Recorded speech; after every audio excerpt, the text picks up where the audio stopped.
देखिए, खान साहब का जो एक था कि फ़ॉरेन का जो वोट है उसके, यानी फ़ॉरेन के वोट के उसमें ये कादियानियों को वोट दिलवाना चाह रहे थे पाकिस्तान के अंदर। मैं कहता हूँ कि कोई बात नहीं है, हमारी सारी जमात ख़त्म हो जाए, लेकिन जैसे भुट्टो साहब ने कादियानियों को काफिर करार दे के साइन किए थे उसके ऊपर, इस तरह उन्होंने अपने मौत के परमाने पे साइन किए थे, उसके बाद उनको फांसी हो गई थी। इस तरह भी अगर शहबाज शरीफ साहब ने ये कुर्बानी दे दी, हम हुकूमत जाती है, नुकसान होता है, बेशक हो, लेकिन कम से कम कादियानी पाकिस्तान में वोट नहीं डाल सकेंगे। बिस्मिल्लाहिर्रहमानिर्रहीम। अस्सलामु अलैकुम नाज़रीन, आपका मेज़बान वकार हैदर चौहान आपकी खिदमत में हाजिर है और आप देख रहे हैं पीके न्यूज़ टीवी। नाज़रीन, इस वक्त हम मौजूद हैं इस्लामाबाद के इलाका बनीघाला के अंदर और मेरे साथ आज जो शख्सियत मौजूद हैं साकिब अब्बास साहब, ये सियासी और समाजी शख्सियत हैं और मुस्लिम लीग नून से इनका तल्लक है। जैसा कि मुस्लिम लीग नून की अभी हुकूमत है और पेट्रोल भी जो है ना दिन ब दिन आगे बढ़ रहा है, महंगाई जो है ना वो ज़ोरों पे है। जो इसके बाद जो पेट्रोल महंगा होने के बाद जो महंगाई का जो तूफ़ान आएगा उसके हवाले से भी बात करेंगे। अस्सलाम वालेकुम जी। वालेकुम सलाम व रहमतुल्लाह। जनाब, बहुत शुक्रिया आपका जी, आपने टाइम दिया हमें। आपका सवाल था कि महंगाई के ऊपर, तो सारा मतलब इंटरनेशनल लेवल पे ही हर जगह में ही महंगाई है, लेकिन बाज़ चीज़ें हैं जो हमारी मुल्की सतह के ऊपर हैं। उसमें मेन चीज़, आप सहाफ़ी हैं माशाल्लाह, आप ज़्यादा इल्म रखते हैं कि हमारे जो मुआहिदे हैं IMF के साथ, खान साहब के किए हुए मुआहिदे हैं, वो कोई छुपी हुई चीज़ नहीं है, वो डॉक्यूमेंटेशन होती है और ये चीज़ डॉक्यूमेंट्स पे मौजूद है। आप जिस जगह पे भी इसको देखेंगे गवर्नमेंट की सतह पे आपको मिलेगी। तो ये उनके किए हुए मुआहिदे हैं, उन्होंने ये चीज़ की है।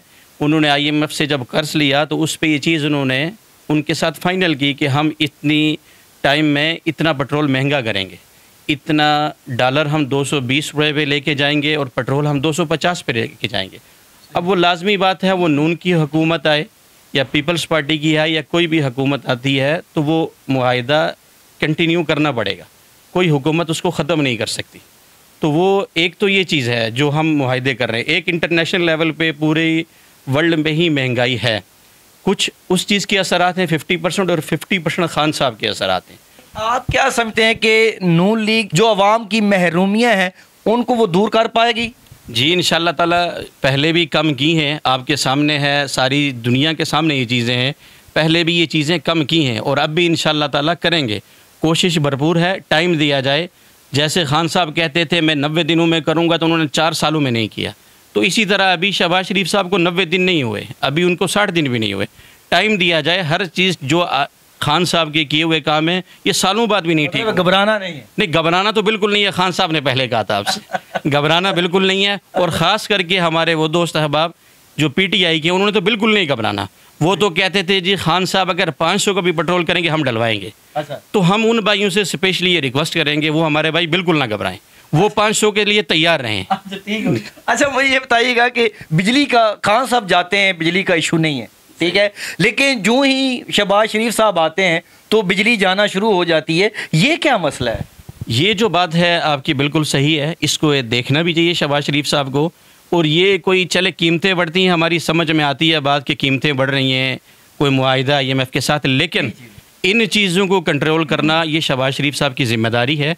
और उसमें मैंने सुना था कुछ 3 दिन पहले उन्होंने नोटिस लिया है, लेकिन वो नोटिस की हद तक है, उस पे कोई रिज़ल्ट नज़र नहीं आ रहा है। साकिब साहब के आप क्या समझते हैं कि ये जो महंगाई है उसके दौरान ये जो गरीब बंदा है जिसकी दिहाड़ी तकरीबन जो है ना 1000 रुपये है, इसके राउंड अबाउट आप कर लें, ठीक है, तो वो बंदा क्या करेगा? रोटी खाएगा, बच्चों के लिए दूध लाएगा, बच्चों की तालीम करवाएगा, वो बीमार है दवाई लाएगा, क्या करेगा?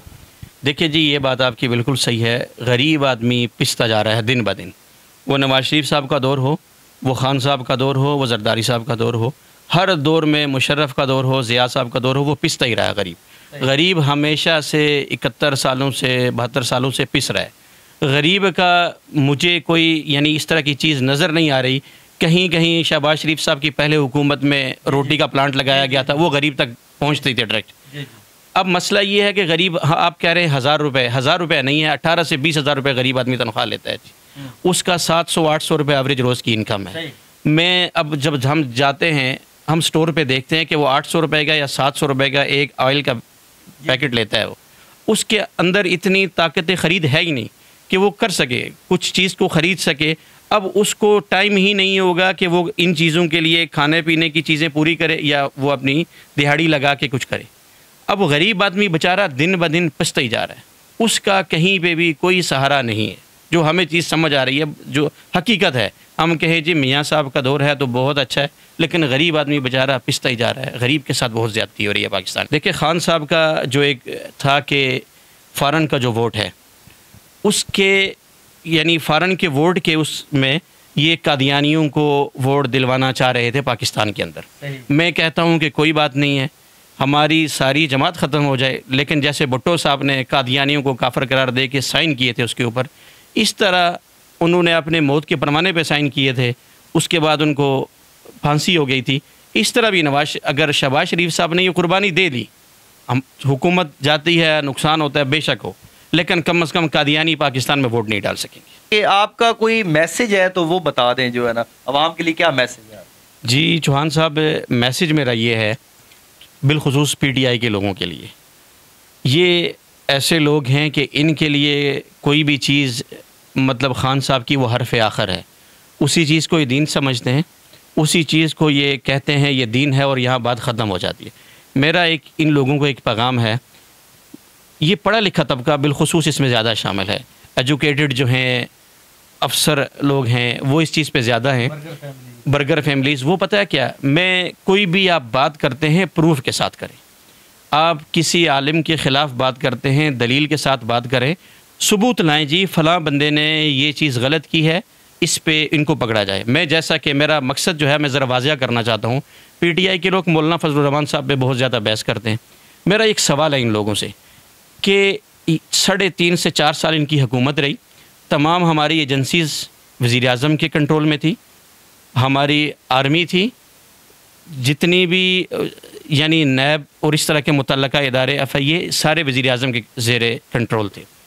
इन्होंने मौलाना फजलुर रहमान साहब के ऊपर केस क्यों नहीं किया, उनसे पूछताछ क्यों नहीं की, उन्होंने जो करप्शन की इन्होंने क्यों नहीं पूछा? अगर ये सच्चे हैं, ये सही हैं, तो उनको पूछना चाहिए था। हमेशा हर जलसे में बैठ के ये एक गलत नाम से पुकारते थे। दूसरा, मैं एक इनसे मेरा सवाल है, आप PTI का किसी बंदे का इंटरव्यू लें, किसी बड़े लीडर का ले लें, उसको पूछ लें कि नमाज के कितने फ़र्ज़ हैं, वो आपको ये नहीं बता सकता कि नमाज में कितने फ़र्ज़ हैं। आप उससे पूछ लें गुस्ल में कितने फ़र्ज़ हैं, वो आपको ये जवाब नहीं दे सकेगा।